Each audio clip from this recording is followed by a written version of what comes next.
Obamacare is on the way out, or is it? With a critical vote looming tonight on the Republicans' replacement plan, how are things lining up for Trumpcare? The vote puts Janesville's own Paul Ryan on the hot seat. We'll talk about what today's vote means for him, why Senator Ron Johnson is skeptical of the plan, and how all of this fared in the latest Marquette Law School poll. On the local level, City Hall is finally cracking down on bad landlords. What took so long? All of that plus winners, losers, and viewer questions from the state's best political team today on JS on Politics. Welcome to JS on Politics. I'm your host, Greg Borowski, and we're going to start out today in Washington, D.C., where all the action is on the health care bill, in this segment looking at how things are shaping up on that measure. We're joined now by our Washington Bureau Chief, Craig Gilbert, to talk about the big day in Washington where the health care vote is coming to a head. Craig, can you give us a quick update on where this stands? Is the vote still scheduled today? Do the Republicans feel they have the votes and so forth? Well, nothing is sure right now. There's a mad scramble for votes. It's really complicated because the House has to decide what kind of legislation can be not only passed politically in the Senate, but can meet the Senate rules, which are kind of arcane. And so the more desperate they get, the more willing they are to kind of pass a bill that they know is not going to get through the Senate, and the Senate will have to change. But then there's this sort of push-pull with moderates and conservatives in the House, where the conservatives, the hard right, has made such demands of changes in the bill that they risked that they're going to start losing moderates and even some mainstream conservatives. So that's the vice they're in right now. And part of this is going to have to do with the ability of Donald Trump to sway some of the people in the House Freedom Caucus, which is the conservative wing of the House Conference. Yeah, so how, though, do they thread that needle, which you were just sort of referencing? Because some of the things that the most conservative members want are things that would violate Trump's campaign pledges to maintain, the pre-existing conditions and other aspects. Right. And then the moderates, you'll lose them and vice versa. How do you get that done and keep a bill that, or is it just pass anything today and move on? That's why this is so hard, because threading the needle in the House is different from threading the needle in the Senate. And you can satisfy all these conservatives, maybe, and try not to lose vital moderates in the House. But then it goes to the Senate, and the center of gravity is not as far to the right. And there's no way the Senate will pass a bill probably that meets muster from the House Freedom Caucus in the House. So this is why this is proving so difficult to do. There really isn't a consensus among congressional Republicans about what to replace Obamacare with. So if the vote comes up today and if it fails, who do you think takes the blame? Is it Donald Trump for not doing enough, or Paul Ryan for not managing the measure to get it through? Or who takes the blame?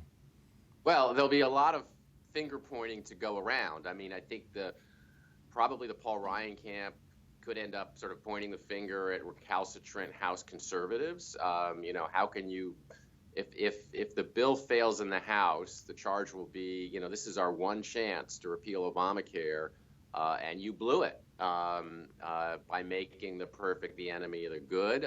People will point to Paul Ryan and his leadership, and there may be the nightmare scenario for Republicans is if the Ryan camp and the House leadership and the White House start blaming each other. I mean, it's been a pretty impressive accomplishment so far politically for Ryan to keep Donald Trump on board, because they both have a common interest in getting this thing done. But if it blows up on both of them, that's really going to test their solidarity, which really is a recent phenomenon. It wasn't there during the campaign, so there's plenty of potential for cracks in that alliance. Yeah, so let's look very briefly at the other side. So if it passes today, who gets the credit?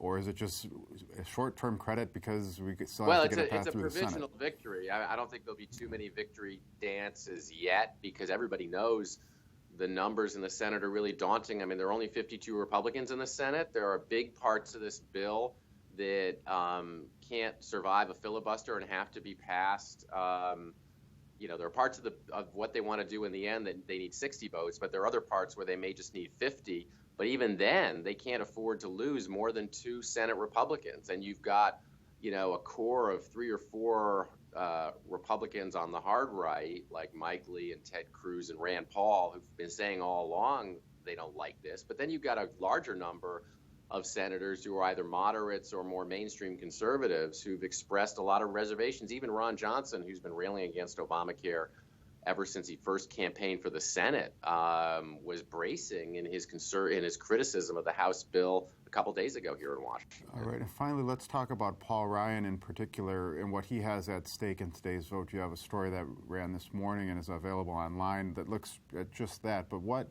I mean, he's talked about being the opposition party for years. Now the Republicans are the governing party. He's got to show that he can get it done, right? To herd the cats. He does. Get something through. This is the first great test of his speakership in a period of unified Republican rule. This is like the golden opportunity all these Republicans say they've been waiting for and working toward. And if they can't deliver on not only the first item in their agenda, but the item in which everything else depends, the thing they've been running on for years, but the whole rest of their agenda is sort of constructed on the edifice of Obamacare repeal. They need the numbers, the budget cut, the tax cuts they get out of Obamacare, this Obamacare repeal bill, to make tax reform work down the road, to make their budget process work. So there's a lot of wreckage politically and also legislatively for Republicans if this goes down. All right. Well, thank you very much for that update, Craig, and we'll have more to follow on that one as it makes its way through the system. Thanks for joining us. Okay, stay tuned.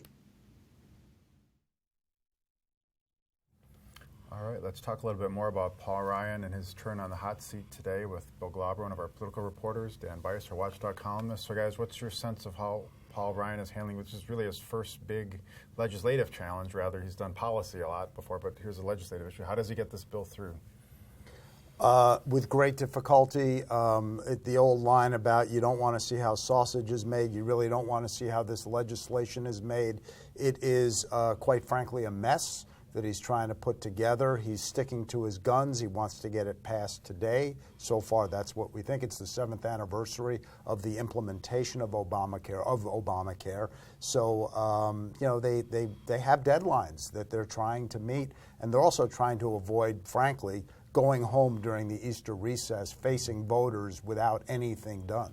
And what he passes, he needs to have the Senate accept. So he's in a very difficult position right now. It seems right now that they're less concerned about that and more concerned with just getting something through the House. Which they don't have the votes. I mean, the New York Times was saying yesterday that he had 150 supporters and he needs 216. He has some people leaning that way, but they're 30 solidly opposed at this point, and they're asking Trump and they're asking Ryan to strip things out of the bill so they can support it. But when you do that, you lose people on the other side, on the moderate side. So, and in the rush, what's getting lost is they're actually trying to make policy on a big piece of the American economy. 14 million people were going to lose their health care, I believe, within 2 years under the original bill, 24 million over 10 years. There's no scoring on whatever they're doing now. We really don't know what they're doing. It seems like they're Democrats. That was the criticism of the Democrats. They're legislators. That's what's going on. Yes. But okay, so Republicans knew since November that they were going to be in the majority in both houses and with the presidency. Paul Ryan's a very methodical person. He plans things out. Does it surprise you that we're at this stage and there's so much at play and up in the air in terms of what the actual bill is going to be? No, I don't think so, because the fact is everybody agreed on repeal. Nobody agreed exactly on replace with what. And so that's where it gets difficult. Everybody agreed that there were problems with Obamacare, but the problem is, what are you going to do? And you do have moderates who like things about Obamacare, including the Medicaid coverage. The Medicaid coverage and some of the 26-year-old kids being allowed to cover. Conditions, all of those things are things that some people like, but the Freedom Caucus doesn't like much of anything about the Obamacare. So you're torn between those two sides in trying to put together a coalition to get this bill through. All right, so let's assume that it does get through. And then it goes to the Senate, where there's a lot of skepticism there, too, including Ron Johnson. Ron Johnson is basically his entire career originally was to be against Obamacare. That's what got him thrust into the U.S. Senate. He's expressing skepticism, basically saying that they have this pot of money and they're broadening who it will go to. And you can't do that, and you need to target this money. And is what he's saying, focus like a laser on improving Obamacare. And so for him to even be expressing skepticism shows you what is, the chaos that's going in on. The fall. Does it surprise you, A, that he's this skeptical, and B, that he's so blunt about it? There wasn't a lot of minced words this week when he talked about it. Blunt never surprises me with Ron Johnson. And the other thing that doesn't surprise me, again, he was schooled as an accountant, so he's a dollars and cents guy, and that's what he's viewing this in dollars and cents. Where is the money going to go? Is it going to be targeted in the ways that it should be targeted? Back to your earlier question about does it surprise us that we are where we are? Paul Ryan has had his plan, and he's had it for a long time. He's been waving it around. He waved it around at campaigns, events all over the state. But the fact is, there wasn't any consensus on it. There's no surprise that this is what he wants, but the surprise is that he can't get that he can't get a coalition around behind it. It was something that he developed pretty much in isolation, and now that he's been forced to thrust it into the center stage and try to see if he has a majority of people behind it. Yeah, well, let's talk a little bit about what the public view on the Affordable Care Act is. And these are numbers we're going to show you now from the Marquette University Law School poll that came out yesterday. And so this is the options. That people were asked whether to retain and improve Obamacare, 54%, keep as is, 6%, repeal and replace, which is what Republicans ran on, 28%, and outright repeal and apparently no replace, 8%. And let me show you one other slide here, too, on sort of the descriptions of it. So when people were asked about the Affordable Care Act, 51% found it had a favorable rating of it, but Obamacare was only 40% favorable, and of course they are exactly the same thing. So, Bill, what's going on here? You wrote about the poll yesterday. First of all, Donald Trump, who puts his name on everything, planes, buildings, does not want his name on this thing.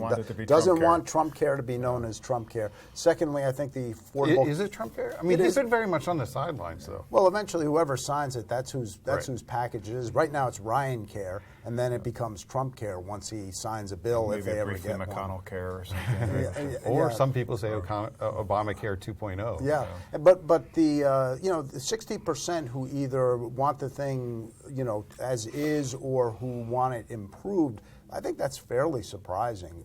There was strong support for Obamacare here compared to the rest of the country, but I didn't think that much. And it shows the fire that Republicans are playing with, trying to come up with a bill that's going to please more people.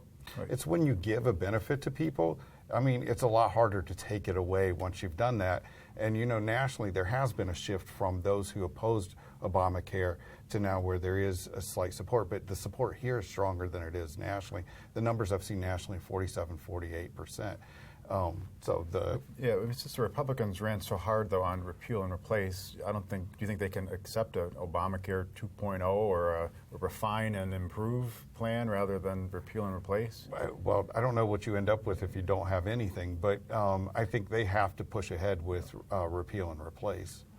And it's quite possible that at the end of the day, the insurance markets are going to be in worse shape after all of this happens than even before Obamacare. We really don't know. One interesting thing about the Obamacare versus Affordable Care Act is you have to remember Obama is popular here. His numbers are generally in the 53, 54% favorable line. So it's actually not Obama that's unpopular, it's Obamacare that's unpopular. Also what I've found interesting in the past week or so, Scott Walker no longer says about what's going on about Obamacare that, it only affects a few people, most of the people it doesn't affect. I think he's come to realize that, it's going to affect a lot of people. All right, well, let's look at the favorability numbers for Donald Trump and Paul Ryan, who are the key players in this debate. And this was, again, from the Marquette University Law School poll. So Donald Trump's approval rating was 41%, 47% disapprove. Paul Ryan was approved 45% and disapproved 38%. So it's probably not surprising that Paul Ryan's a little more popular here than Donald Trump. But what did you guys make of the numbers? Well, Trump has gained some ground here. The last time they did this poll, he was in the low to mid 30s. And that was on a favorability rating. It wasn't a job approval. Well, which is generally pretty similar. But his numbers are up, and what the pollster Charles Franklin said is what we've seen is Republicans have now come to side with Trump, whereas they were pretty evenly split back last year. I think nothing has changed. I think at the end of the day, the state is where it always is, and through all the hue and cry of the campaign and the torches against the establishment, the state is right where it normally is, which is about 45% of people like Scott Walker, about 45% of people don't like the guy. Not many people, a minority like Donald Trump, but it's a minority enough. And Paul Ryan's favorability ratings are still fairly high. Nothing much has changed. I do think things have changed. What has changed is last year there were people in the suburban Milwaukee counties who were not happy with Donald Trump as the nominee. Eventually they've come around, but there was a long stretch of time last year where they were not happy. His support in the WOW counties was down in the 70s at certain points last year. Now it's finally come around. So I think it's been a slow process. They didn't like him, but now he's the one they have, and they finally they've decided to side with him. Let's come around to another set of numbers here. These are for our two U.S. senators, and here we had Ron Johnson at an approval rating of 39%, disapproval of 34%, and Democrat Tammy Baldwin, who's up in 2018, has approved 40%, disapproved 35%. So what do you make of those numbers? I was a little surprised that Johnson, who won re-election, right? So there was, in the run-up to the election, we kept talking about, well, no one knows who Ron Johnson is. Then everybody voted on him. And apparently at that time, there was 21% who said that they didn't, but now it's back up to 26%. I think it shows you, about a quarter of the population doesn't know either person. And I think that what this points to is the irrelevancy of the U.S. Senate in terms of there are a few giants there, and I think that this is probably not just here in Wisconsin, but elsewhere.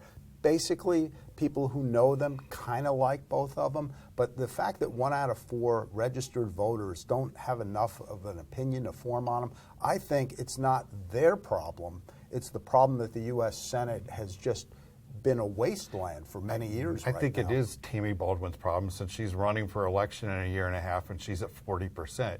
She's in the same position that Ron Johnson was a couple of years ago. She's going to face a tough race next year. And they both are in that dynamic of in their first term, so their first re-election, and she'll be running in a year when Scott Walker's on the ballot. And it's the same way Ron Johnson was running in a presidential year, so that and gets maybe the wins maybe come back a little bit towards the Democrats. That normally is what happens in the off-year election. The out party gets some gains, but she's going to have a tough time. There are probably half a dozen Republicans who are all credible, serious candidates taking a look at the race, any one of whom would be a very serious challenge to Baldwin. She has picked up a little ground. The last time the poll was done, it was even. Her negatives and positives were even, and now she has a 5-point bump. I think it's pretty soft, though. I think that you'd have to say it's soft. Yeah. No, I think she's in this exact same position Ron Johnson was in. Let me ask who you guys are watching in terms of the potential Republican opponents. We've had a couple, Sean Duffy, for instance, said he's not running, but who's the one that everybody's waiting to decide before they make their move? Well, I think that the one with the most money is Eric Hovde, even though he ran before, finished second in the primary against Tommy Thompson the first time Tammy Baldwin ran. He's not remained very visible, but he still has a lot of money, and he can buy that sort of name recognition. I'm interested. Vukmir is making noise, like she's making the rounds in Washington. Yeah, she's been in Washington the past week, meeting with lots of people. I think it's pretty clear that she wants to run. Dale Koyenga is making a move. Kevin Nicholson, who nobody outside of politics has heard of, is sort of trying to present himself maybe as the fresh-faced guy, a businessman and U.S. Marine, former U.S. Marine. So there's a lot of good options for them. And of course, Fitzgerald, the leader of the Senate, is taking a look at the race. And Sheriff Clark has changed his position from I'm not interested to maybe. I don't say no. I never say no, but I'm less than 50-50 in terms of interested in this race. All right, so we'll watch and see if that's 50% rises or falls in the coming weeks. But let's take a shift here now to an issue of more local interest and importance on what the City Hall has been doing on absentee landlords and problem landlords in the city. We're joined now by Mary Spicuzza, who covers City Hall and politics for us, Carrie Spivak, who's one of our watchdog reporters. And Carrie, you've been writing a lot this year and last year about bad landlords and some of the games and shenanigans they play to avoid paying taxes and fines. Can you give us a quick update on where some of those stories stand? Well, the most recent thing is that Jim Herrick, who's the executive of Robert W. Baird and lives in a $1.1 million mansion out in River Hills, we found out last year that he owned numerous Central City properties that were loaded with problems. The mayor was pretty upset when he found out about that, and he put some pressure onto Baird, and Mr. Herrick has since sold 7 of his properties for about $1.6 million, which is a little bit less than he paid when he first purchased them. Right, and he had some pressure, I presume, from Baird as well to get out of the landlord business. Baird made it clear they were not happy with the publicity he was generating and that he was in that business. Yeah, and he has this. Is this all of his properties, or are there more to? There's still a to couple sell? more properties that LLCs that he's connected to own that have had some problems. So far, we're getting no feedback as to whether he's being pressured to sell those or if he's going to sell those. So we're still waiting. And Mary, let me ask you, so at City Hall, the stories that Carrie and Kevin Crow wrote last year generated a lot of attention, task force, calls for action. What's happening on that front? Yeah, Common Council members got very concerned about this after the series ran, or as the series has been running. They immediately, after the start of the year, decided to do essentially a task force to crack down on problem landlords and LLCs who try to use this veil of secrecy. It passed unanimously. One person was gone, but 14-0 on the Common Council floor. They were fired up and ready to go, and then 2 months later, that committee has not met. There was a debate over an agenda that apparently led to a canceled meeting. They kind of fought about whether it was outside the scope of this committee that had been originally focused on foreclosed and abandoned homes. So they've now basically, created a new task force with different membership to go after this issue. They seem to be over the hurdle, but again, 2 months has passed and they haven't met. How quickly do you expect this group to work? Because it seems like it's like a meeting in order to have a meeting, in order to schedule the agenda, in order to have the meeting. But when do you think we'll see some recommendations and things coming forward? Well, the goal, they're supposed to have something done by the end of June. We'll see if they meet that deadline, but they wanted to come up with a list of actions that they were going to take and things that they wanted to see done. They said that they wanted accountability. They wanted to make sure that another committee that's meeting to address this is meeting it. There are a lot of committees at City Hall. But, I think that this is something that got under Common Council members' skin. Obviously, a lot of these, they have...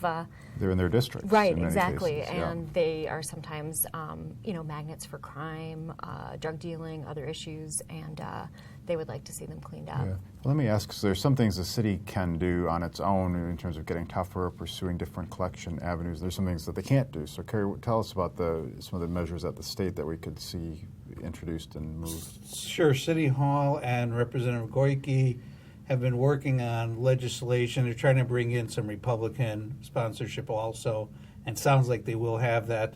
Legislation would make it easier to buy properties at sheriff sales, which is where you can buy foreclosed properties for next to nothing. They want to be able to put that on the internet.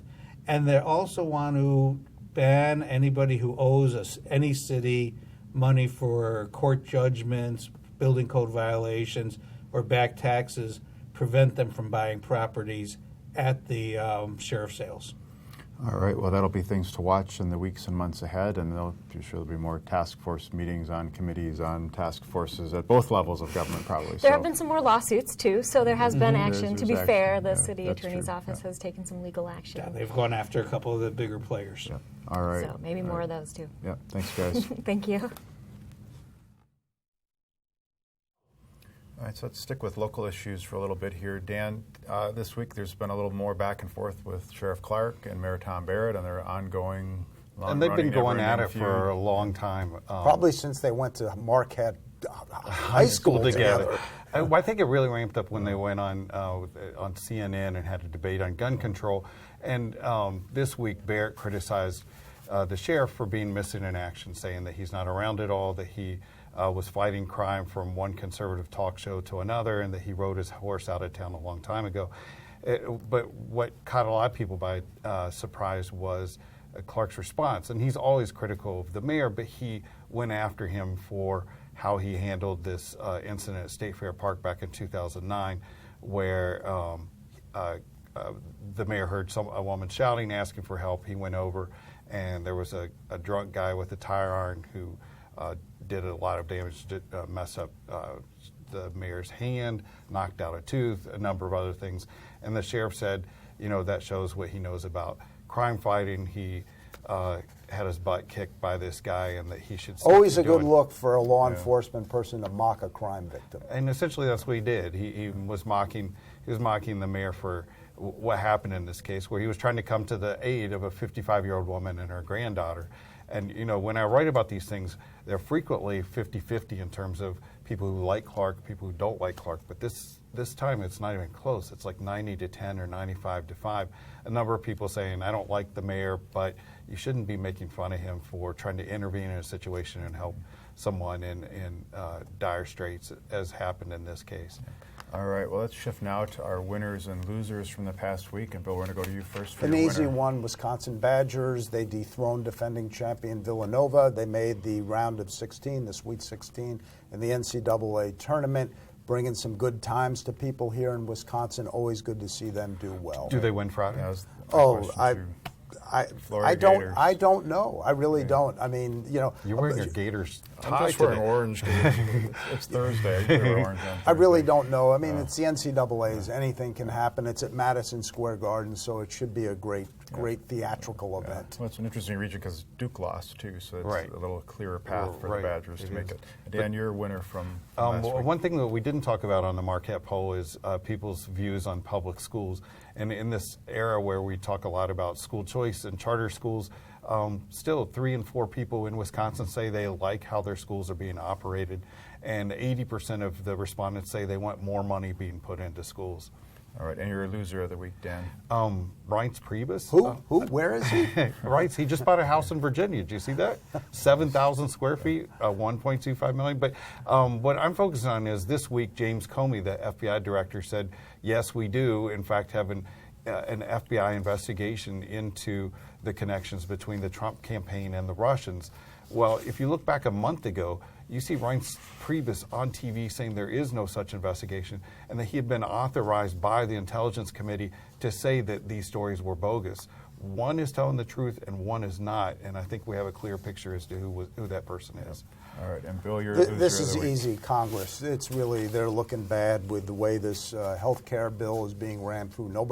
A bill that nobody is really terribly happy with. The Gorsuch nomination could be under a filibuster by Senate Democrats, who are still angry that their guy, Merrick Garland, didn't get a hearing a year ago. And then, this House Intelligence Committee, with the chairman of the thing seemingly looking like he wants to blow up an investigation of what they should be investigating, which is the Trump campaign's alleged ties or dealing with Russian during the campaign. So very, very, very bad week for Congress. All right. Well, let's slip in a couple questions here if we can get to them. This one is from Bob in Bayside, and we'll try to. These both need a little deciphering. But his question is my question is about Trumpcare. Why is it that many of the Republican elected officials speak their voice and their minds on their own, but Democratic elected officials are lemmings and follow the self-appointed monarchies? My question is, why do the Democrats act like lemmings? Dan?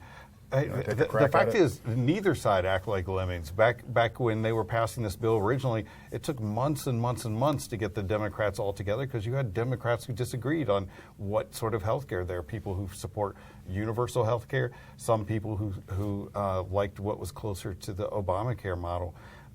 It's the Republicans are in control, and it's their responsibility to try to get the changes passed. That's what's going on. It seems like they act more like cats than lemmings, right? I think that's probably the perfect word. You're trying to herd cats, and you can't do it. And everybody's got an ego, and everybody has a point of view that they all want to be acknowledged. All right. Well, I think that's all we're going to have time for today. So it's a very newsy week. We'll be back next week at the same time, and hope you join us then. Thank you.